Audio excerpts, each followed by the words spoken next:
The Sacred Mass 2 by Teresita Blanco. Introduction. When Liam was a teenager, his grandpa decapitated his boyfriend Lucian for corrupting the heir to the throne.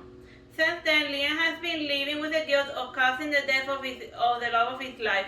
The book follows Liam's struggles to live and love again. Circumstances are different now for Liam. His grandpa is dead, and the Dragon King Liam lives as a private citizen. His latest distraction from his world is the satyr knight Lilian. Lilian has no experience in the matters of the heart, and the fool is slowly transitioning from shy wallflower to creepy stalker. Lilian has a powerful attraction for Liam, but he's afraid of intimacy. While Lilian matures, Liam starts dating the necromancer Tyrone. Tyrone's relationships don't last because nobody likes to be with a living reminder of their own mortality. Despite his loneliness, Tyrone feels that Liam deserves better. Will Tyrone be able to find someone who loves and accepts everything about him?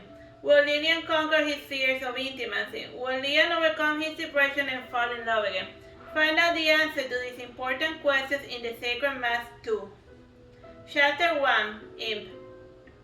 It was October 7th, and there was much celebration in the Sacred Mass Guild. Those assembled were in the midst of a birthday party for the Archmagus Helmer. The birthday cake was being brought out. The cake was taller than the Archmagus, which was not saying much. Helmer looked at all the faces of his friends. Everyone seemed happy and merry.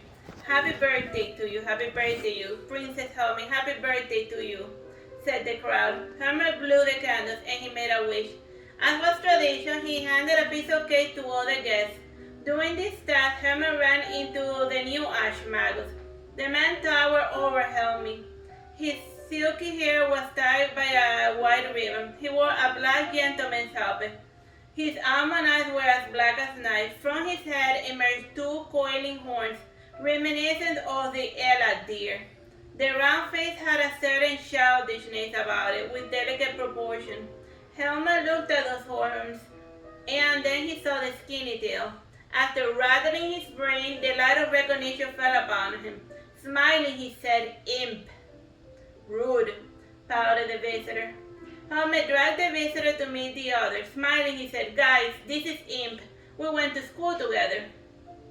"Imp?" asked Adam, raising an eyebrow. Marina looked at the visitor and she saw the horns and the tail. "Ah, yes, I see it. You have horns and a pointy tail, just like an imp. Dad, you didn't tell me you were friends with a demon." "My brother's not a demon, nor is he an imp. He is the Archmagus Lilian. Show him respect," said Caleb, Lilian's little brother. Lilian was not an imp or a satyr. He had inherited the imp-like tail from his father, who had draconic blood. From that ancestor, Lilian also acquired his vampire-like canine. He was also born with normal feet instead of hooves. "Did you get your cake, Caleb?"